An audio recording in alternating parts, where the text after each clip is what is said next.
اس بات میں کوئی شبہ نہیں ہے کہ دنیا تمہارے لیے پیدا کی گئی ہے۔ یہ زمین، یہ سورج، یہ ستارے، یہ سیارے، یہ چاند، یہ ساری کی ساری چیزیں، یہ شجر و حجر، سب انسان کے لیے پیدا کیے گئے ہیں۔ اور انسان ان تماشوں میں دل لگانے کے لیے یا ان کی رنگا رنگی اور دل فریبی میں مست ہونے کے لیے پیدا نہیں کیا گیا ہے، بلکہ ان سے فائدہ اٹھا کر آخرت کو بنانے کے لیے پیدا کیا گیا ہے۔ دنیا کو امتحان کی جگہ بنایا گیا ہے، یہ دارالامتحان ہے۔ آپ نے دیکھا ہوگا امتحان کی جگہ پر کوئی دل نہیں لگاتا۔ ایک بچہ ہے، ایگزام لکھنے کے لیے گیا ہے، اس کو پتا ہے کہ میرا وقت اس وقت شروع ہو رہا ہے، اس وقت ختم ہو رہا ہے، 2 گھنٹے کا میرا پیپر ہے، 2.5 گھنٹے کا، 4 گھنٹے کا، 3 گھنٹے کا میرا پیپر ہے۔ تب جو بچہ ایگزام لکھنے کے لیے جائے گا تو اتنی دیر کے اندر وہ جا کے فوری ایگزام لکھنا شروع کر دے۔ کوئی بھی عقل مند بچہ ایگزام ہال میں جانے کے بعد یہاں کا فرنیچر اچھا نہیں ہے، یہاں کی اے سی اچھی نہیں ہے، یہاں میں کوئی ایئر کولر نہیں ہے، یہاں میں کوئی کھانے کا انتظام نہیں ہو رہا، میں یہاں پہ لیٹنا چاہ رہا ہوں، لیٹنے کے لیے الگ سے بینچ صوفہ نہیں ہے، کوئی طالب علم نہیں بولے گا۔ بلکہ جو جتنا زیادہ عقل مند ہے وہ تو سر بھی اٹھا کے دوسرے کی جانب نہیں دیکھے گا کہ میرے پاس صرف 3 گھنٹے کا وقت ہے اور اس 3 گھنٹے کے اندر میری کامیابی ناکامیابی مجھے پیپر کے اندر درج کر دینا ہے۔ وہ ادھر ادھر بھی نہیں دیکھے گا، وہ لہو و لعب کے اندر مبتلا نہیں ہوگا، وہاں جا کے فضولیات اور لغویات کے اندر اور گپ شپ مارنے کے اندر نہیں رہے گا۔ وہ کام کرے گا وہاں پہ جا کے، اور وہ کام کرنے کی کوشش کرے گا جو اس کو کامیابی دلا سکے۔ تو ٹھیک اسی طریقے سے میرے بھائیوں، یہ دنیا بھی اللہ تعالیٰ نے ہمارے لیے ایگزام ہال بنایا ہے۔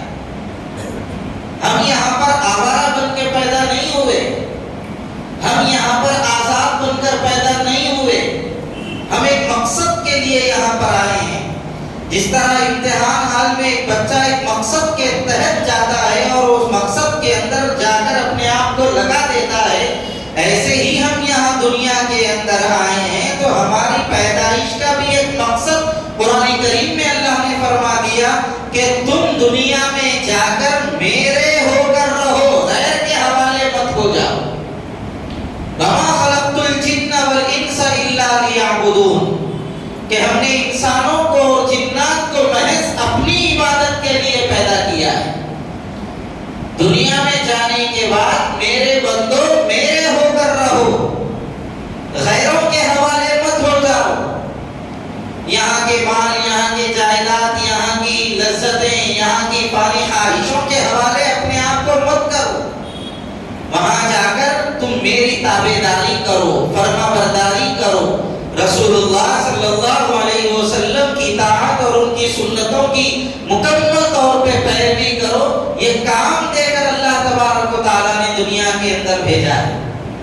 ایسے ہی نہیں صاحب وہاں پیدا ہو گئے، یہاں بڑے ہو گئے، یہاں کام کر لیے، یہاں مر گئے، تمہیں یوں ہی چھوڑ دیا گیا ہے، ایسا نہیں ہے۔ ایک کام دے کر اللہ نے دنیا کے اندر بھیجا ہے اور وہ کام کا حساب بھی لینے والا ہے اللہ تبارک و تعالیٰ۔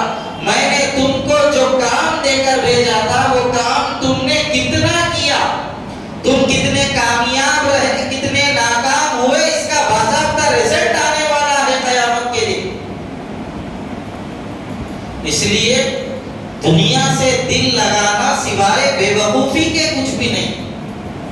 اور یہ دنیا سے جتنے لوگوں نے بھی وفاداری کرنے کی کوشش کی ہے انہوں نے تو پوری وفاداری کی، لیکن اس دنیا نے کسی کو اپنا نہیں بنایا۔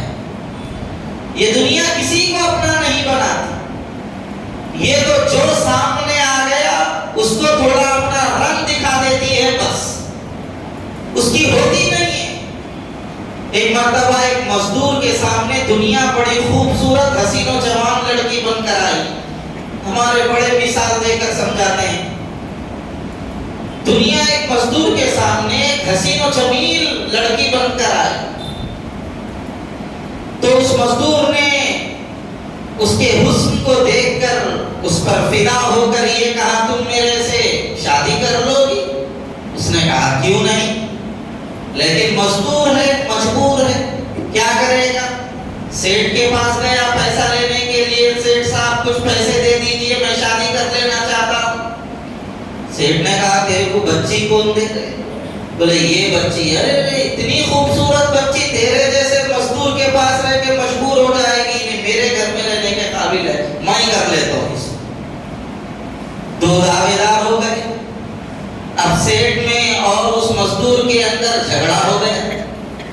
انہوں نے کہا کہ چلو قاضی صاحب کے پاس جائیں گے، فیصلہ کریں گے۔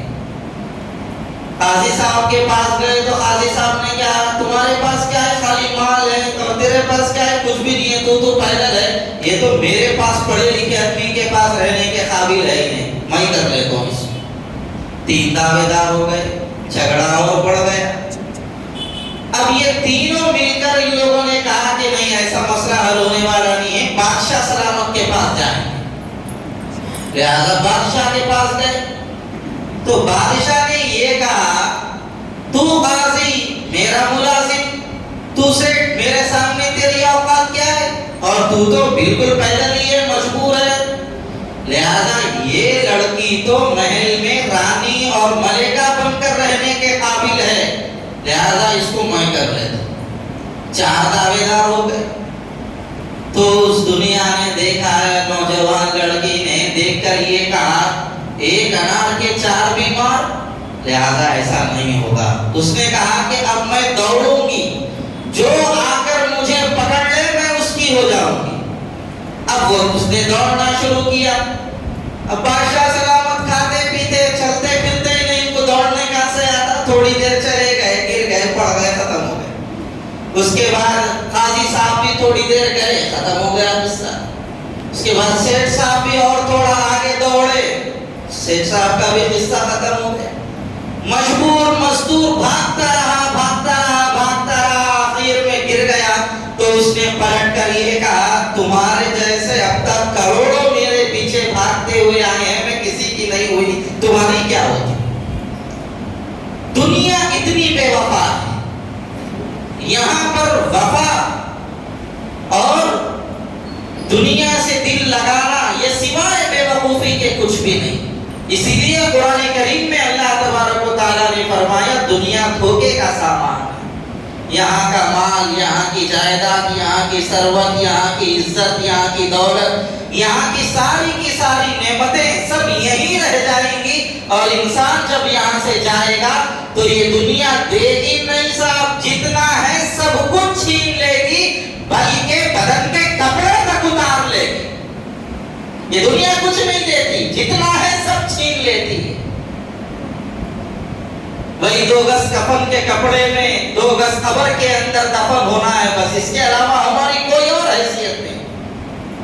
سکندر اعظم بہت بڑا بادشاہ گزرا ہے، لیکن مرتے وقت اس کو عقل آئی، اس نے ساری دنیا کے لوگوں کو عبرت اور ایک پیغام دینے کے لیے وصیت کی کہ جب میں مر جاؤں تو ایسی صورت میں میرے جنازے کو جب اٹھانا تو میرے ہاتھوں کو کفن کے باہر رکھنا، تاکہ دنیا والوں کو یہ اندازہ ہو جائے اور دیکھنے والے یہ سمجھ لیں وقت کا بڑا بادشاہ سکندر اعظم ہے، لیکن دنیا سے جا رہا ہے دونوں ہاتھ پسارے ہوئے جا رہا ہے، کچھ نہیں لے جا رہا۔ یاد رکھ سکندر کے حوصلے تو عالی تھے، جب گیا تھا دنیا سے دونوں ہاتھ خالی تھے۔ مٹنے والی دنیا پر اعتبار کرتا ہے، کیا سمجھ کے تو آخر اس سے پیار کرتا ہے۔ یہ دنیا کسی کی ہونے والی نہیں ہے۔ بڑے بڑے یہاں پر مالدار آئے اور سب کا مال یہیں رہ گیا، عزتدار آئے سب کی عزتیں یہیں رہ گئی، بڑے بڑے دولت مند آئے ان کی دولت یہیں رہ گئی۔ ان کو یقین نہیں آتا تھا میں مرنے والا ہوں، لیکن موت نے آ کر ثابت کر دیا تو نہیں مرے گا تو میں مارے بغیر نہیں چھوڑوں گی، تجھے تو میرا اس لیے اس دنیا سے زیادہ دل لگانے کا سامان کرنا اور دنیا سے دل لگا کے یہ سمجھنا یہی دنیا سب کچھ ہے، یاد رکھ لیجئے دنیا سب کچھ نہیں بلکہ دنیا کچھ بھی نہیں، یہ سب ایک رنگا رنگی ہے، دل فریبی ہے۔ میرے پاس 50 لاکھ ہے، میں 50 لاکھ کا مالک ہوں، میں سمجھ رہا ہوں۔ میرے پاس 10 منزلہ عمارت ہے، میں سمجھ رہا ہوں میں ان منزلوں کا مالک ہوں۔ یاد رکھیے میں مالک نہیں بلکہ میں اس کا تھوڑے دن تک صرف اس کی حفاظت کرنے والا، اس کا امانت دار ہوں، بس۔ چوکیدار نہیں بولنا چاہ رہا ہوں، چوکیدار بولے تو دوسرا بھی جملہ ہو جاتا، وہ کون کی ایک چوکیدار ہے کہتے ہیں، تو اس کے واسطے جو ہے نا چوکیدار بولے تو لوگ نعرہ لگاتے ہیں نا چوکیدار چور ہے، اس لیے وہ جملہ نہیں بول رہا ہوں میں۔ ہم یہاں پر ان ساری چیزوں کے تھوڑے دن کے لیے حفاظت کرنے والے ہیں، یہ تھوڑے دن ہمارے پاس رہنے والی چیزیں ہیں، اس کے بعد میری جیسے ہی روح قبض ہو جائے گی میرے 50 لاکھ پر خود بخود میری اولاد وارث ہو جائے گی، آپ کو دینے کی بھی ضرورت نہیں پڑے گی، خود بخود دوسروں کا حصہ اس کے اندر آ جائے گا۔ اس لیے بھائیوں دنیا اور دنیا داروں سے دل لگانے کی زیادہ کوشش نہ کریں۔ ہم نے ایسے بھی لوگوں کو دیکھا ہے، ایک صاحب تھے بہت مالدار امیر کبیر انسان تھے، حیدرآباد میں بھی بیرون ممالک میں بھی ان کی بڑی بڑی جائیدادیں تھیں، اور ہم نے دیکھا ہے جب ان کا انتقال ہو گیا تو دنیا کے والوں کے واسطے انہوں نے سب کچھ کیا، کئی بڑے بڑے بنگلے بنائے، کورونا میں انتقال ہوا تو ان کے پورے رشتہ دار بھی نہیں آئے جنازے میں، کچھ رشتہ دار آئے اور آ کر دور وہ نوز پیس لگا لے کے ماسک لگا لے کے ڈہرے میں ہاتھ باندھتے ہوئے، غسل تک نہیں دیا ان لوگوں کو، آگے آ کر غسل کن لوگوں نے دیا، یہی مدارس کے ہدے سے حدیث فقیر لوگوں نے ان کو غسل دیا جن کو موت کی کوئی پرواہ نہیں، اور گھر میں غسل دے رہے ہیں تو یہ بول رہے صاحب گھر میں نہ کو دیو، وائرس آ جاتا کہ کیا ہے کہ فلاں جگہ پر غسل خانہ بنا ہوا ہے وہاں لے جا کر ان کو غسل دے کے لاؤ، وہ لوگ کہہ رہے ہیں جن کے لیے اس بیچارے نے ساری دنیا کا انتظام کر کے رکھا تھا۔ اور مجھے حیرت اور افسوس اس وقت سب سے زیادہ ہوا اور میری آنکھوں سے آنسو اس وقت نکلے جب اتنا مالدار انسان ماہانہ لاکھوں روپے جس کی آمدنی تھی، جب اس کا جنازہ جا رہا تھا تو صاحب اس کو اپنے جیب کے پیسوں کا کفن بھی نصیب نہیں ہوا، صحیح بیت المال کا کفن اس کو دیا گیا۔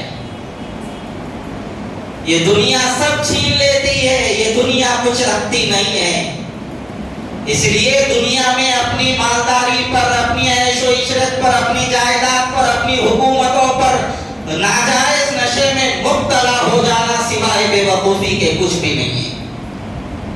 اور بعض لوگ ہیں صبح سے لے کر شام تک بس دنیا دنیا دنیا دنیا دنیا کی تسبیح پڑھ رہے ہیں، رٹ لگائے ہوئے ہیں، صبح اٹھے دنیا کی فکریں، دوپہر دنیا کی فکروں میں گزر گئی، شام دنیا کی فکروں میں، راتوں میں نیند نہیں آ رہی ہے دنیا کی فکروں کے، رات دن مستقل محنتیں کہ زندگی کیسے بہتر بنے، رات دن مستقل محنتیں کہ زندگی کیسے بہتر بنے، لاکھ دکھ اس زندگی کے لیے اور اسی زندگی کا بھروسہ نہیں، کوئی بھروسہ نہیں اس زندگی کا، اور مال زیادہ جمع کرنے کی ہرس اور لالچ یہ سوائے بے وقوفی کے کچھ بھی نہیں۔ یاد رکھ لیجئے کفن میں جیب نہیں ہے، قبر میں کوئی تجوری یا الماری نہیں ہے، سب یہیں کا یہی دھرا پڑا رہ جائے گا، اور انسان یہاں سے جو لے کے جائے گا وہ اپنے اعمال لے کے جائے گا۔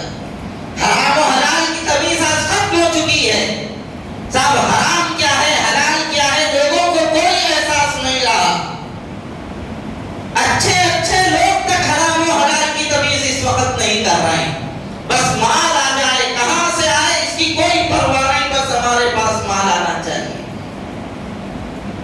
بلکہ یہ مال کو دیکھ کر اچھے اچھے دینداروں کا